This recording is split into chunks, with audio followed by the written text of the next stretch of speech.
Hello, hello, hello, hello, today's video. Ay nako, dumayo na naman tayo sa ating kapitbahay na may yaman. As you can see, talaga naman hindi ko na na-videohan ang mga from the start to beginning, di ba?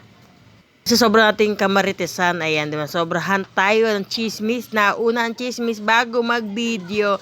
Ayan, naghiwa na ng mga sayote, syempre sayote at dahon ng sili. Kasi naman talaga malilibang ka sa pakikipag-chismisan at nakalimutan mo na ang mag-video-video. Pero syempre, ayan, nakahuli pa rin tayo, di ba? Nakalusot pa rin. Kaya nalagyan natin ang sayote. Sayote talaga naman ang ating tinolang manok ng kapitbahay, di ba?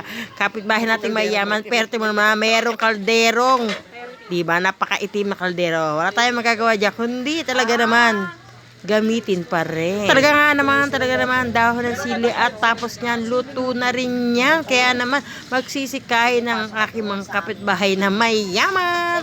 Kaya talaga naman, todo ang ating pagbibideo kasi kakain sila. Nakadilang tinolang manok. O, diba? Talaga nga naman. Kaya kain na muna sila. Isog natin istorbohin. Bye-bye!